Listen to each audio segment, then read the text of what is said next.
Shalom, saudaraku, selamat pagi. Berjumpa kembali di dalam renungan pagi. Harapan saya sama, supaya saudara tetap semangat di dalam Tuhan dan hidup di dalam naungan kasih kemurahan-Nya.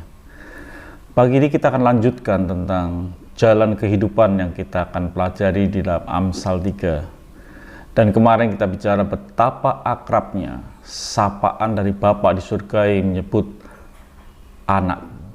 Satu hubungan yang begitu close antara seorang bapak dengan anak. Dan pagi ini kita akan melihat satu kebenaran lagi di dalam Amsal 3 ayat yang ketiga dan keempat. Saya akan bacakan lebih dulu di ayat yang ketiga yang berkata, "Janganlah kiranya kasih dan setia meninggalkan engkau. Kalungkanlah itu pada lehermu, tuliskanlah itu pada loh hatimu." Saudaraku yang kasih Tuhan, ini menggambarkan akan sebuah hubungan yang tanpa kemunafikan. Saudaraku yang kasih Tuhan, hubungan akan bisa lebih baik kalau mempunyai unsur yang sama. Kalau tidak memiliki unsur yang sama, rasanya sulit kita mempunyai hubungan yang baik. Dan contoh aja, kalau besi itu dilekatkan kepada barang plastik mungkin sulit karena tidak memiliki unsur yang sama. Tapi kalau memiliki unsur yang sama, maka barang itu akan mudah untuk melekat atau menjadi satu. Dan kita dengan Bapa di surga harus mempunyai unsur yang sama, artinya bahwa unsur Bapa di surga harus terjadi atau ada di dalam unsur kita. Sehingga Tuhan berkata bahwa firman-Nya janganlah. Kata jangan adalah sesuatu yang dilarang, sesuatu yang tidak boleh terjadi. Apa yang tidak boleh terjadi? Janganlah kiranya kasih dan setia meninggalkan engkau. Ada dua unsur yang harus kita miliki di dalam hubungan kita dengan Bapa yang tidak boleh tertinggal atau meninggalkan kita, yaitu unsur yang disebut dengan kasih dan setia. Kenapa, saudaraku? Karena kasih dan setia itu adalah unsur dari Bapa di surga.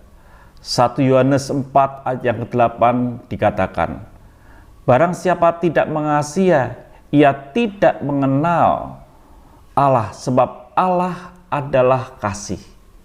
Jadi kalau kita tidak mengasihi, kita tidak mengenal Allah karena Allah adalah kasih.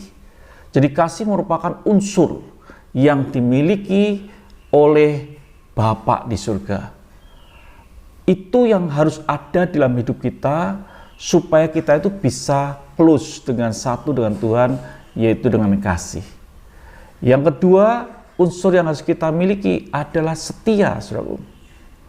2 Timotius 2 ayat yang ke-13 dikatakan, "Jika kita tidak setia, dia tetap setia, karena dia tidak dapat menyangkal dirinya." Jadi diri Tuhan adalah diri kesetiaan. Dia tidak bisa menyangkal dirinya.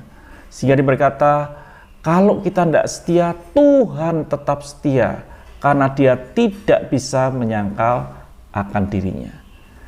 Jadi kita harus memiliki dua unsur itu di dalam kehidupan kita supaya hubungan kita dengan Bapa begitu close, begitu akrab, begitu indahnya. Sehingga dia berkata, janganlah kiranya kasih dan kesetiaan itu meninggalkan kita. Yang saya sebut dengan ketidakkemunafikan adalah, munafik adalah apa yang di dalam dengan apa yang di luar itu berbeda, itu munafik.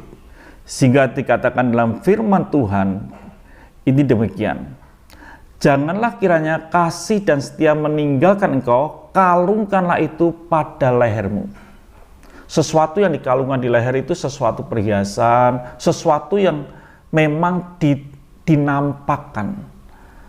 Jadi saudara kasih Tuhan, kasih dan setia kita itu bukan sesuatu yang disembunyikan, tapi dinampakkan.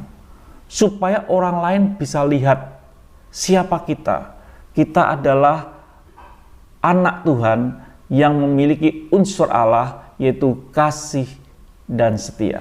Itu dikalungkan di dalam hidup kita, di leher kita. Jadi saudaraku yang kasih Tuhan, yang kedua bukan sekedar dikalungkan, dikatakan tuliskanlah itu pada loh hatimu.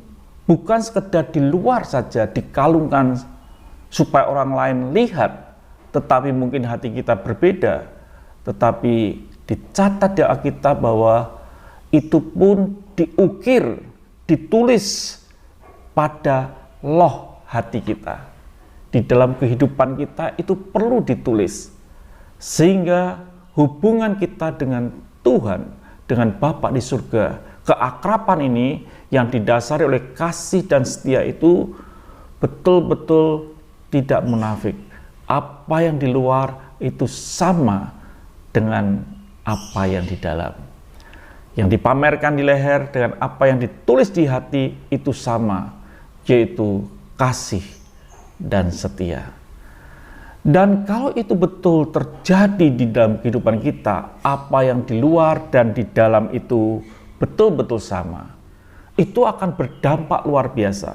Dicatat di Amsal 3 ayat yang keempat, maka engkau akan mendapat kasih dan pengharapan dalam pandangan Allah serta manusia.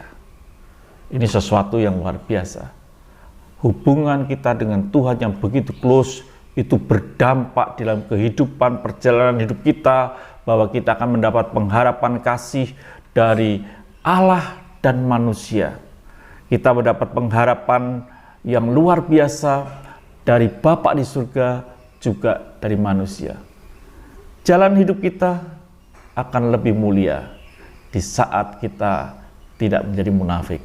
Biarlah kasih dan setia ada di dalam unsur hidup kita yang kita pamerkan melalui kehidupan kita dan yang kita tulis di dalam loh hati kita, dan itu akan berdampak luar biasa. Tuhan memberkati saudara, sampai jumpa esok pagi. Haleluya.